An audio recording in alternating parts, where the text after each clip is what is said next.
ఇప్పుడు పాపము నుండి విమోచింపబడిన దేవునికి దాసులైనందున పరిశుద్ధత కలుగుటే మీకు ఫలము, దాని అంతము నిత్య జీవము. దేవుడు మనతో మాట్లాడుతూ ఉన్నాడు. పాపం నుండి విడుదల, పరిశుద్ధత, అదే నిత్య జీవము. పాపపు కార్యాలు నీకుంటే దాని నుంచి విడుదలే పరిశుద్ధత. అదే నీకు నిత్య జీవాన్ని తీసుకొస్తుంది. నా సహోదరి సహోదరుడా, ఏ పాపపు క్రియ అయితే నేను పట్టుకుందో ఆ పాపపు క్రియ విడుదల అయ్యి అదే నిత్య జీవంగా నిన్ను నడిపించబోతూ ఉంది. పాపము నుండి విడుదలైతే దేవునికి దాసులుగా ఉంటారు. దేవుని దాసులుగా ఉంటే పరిశుద్ధత నీకు ఆవరిస్తుంది.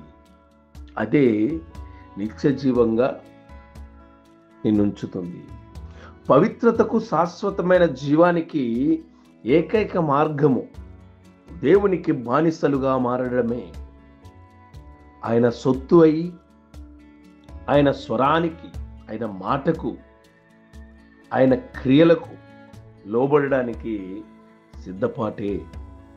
ఆధ్యాత్మిక స్వతంత్రతకు కూడా మార్గము ఇదే. అది దేవుణ్ణి మనస్ఫూర్తిగా ఆనందంగా ఉంచగలిగే స్వతంత్రత. నా సహోదరి సహోదరుడా, ఇప్పుడైతే నువ్వు పాపంలో ఉన్నావు, దాన్ని విడుదల అయితే గాని దేవుడికి దాసులుగా ఉండలేరు. సత్యము గ్రహించు. సత్యము నీకు విడుదల ఇస్తుంది. నీకు తెలుసా, ఒక మాట నువ్వు తెలుసుకోవాలి. క్రీస్తు మనుషుల్ని విడుదల చేయడానికే వచ్చాడు. ఈ విడుదల ఏంటి? ఇది రాజకీయ స్వేచ్ఛ కానీ, అక్షరాల బానిసత్వం నుంచి స్వేచ్ఛ కానీ కాదు. పాపము నుండి స్వేచ్ఛ, పాప బంధకాల నుంచి విడుదల.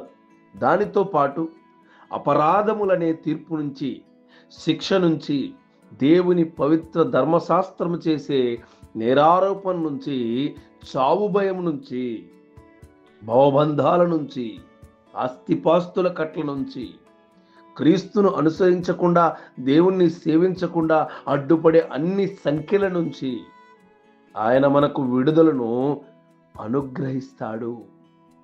ఆయన ఇచ్చేదే ఆత్మ సంబంధమైన విడుదల. క్రీస్తు ఈ విడుదలను ఎలా ప్రసాదిస్తాడు అని నువ్వు అనుకుంటే, మనం సత్యాన్ని తెలుసుకోవడం ద్వారానే. నిజమైన శిష్యుడు సత్యస్వరూపైన క్రీస్తును, ఆయన గూర్చిన సత్యాన్ని తెలుసుకుంటాడు. అంటే ఆయన ఎవరో, ఈ లోకానికి ఎందుకు వచ్చాడో, ఇక్కడ ఆయన సాధించినదేమిటో తెలుసుకుంటాడు. అంతేగాక అతడు తన పాప విముక్తి గూర్చి, తన గురించి, యేసు చేసిన ఇతర గొప్ప ఉపదేశాల గూర్చి సత్యాన్ని కూడా తెలుసుకుంటాడు. సత్యం గూర్చిన ఈ జ్ఞానము ఒక్కడే విడుదలకు మార్గం. పాపము, అపనమ్మకము, సత్యాన్ని ఎరగకపోవడము మనుషుల్ని బానిసత్వంలో ఉంచుతాయి.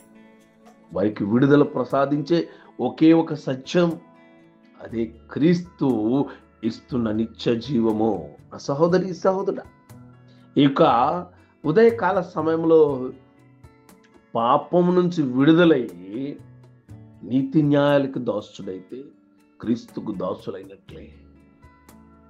మరెవరో బలవంతంగా దాసులను చేయడం కాదు, ఆయన సంకల్పం ప్రకారము చేసేందుకు సంతోషముతో మనసారా సమ్మతించి ఒక దయగలిగిన యజమానికి లోబడడమే క్రీస్తుకు లోబడడం. పాపం నుంచి విడుదల, పరిశుద్ధత, అదే నీకు నిత్య జీవం. ఆ జీవం నీకు ఉండాలి.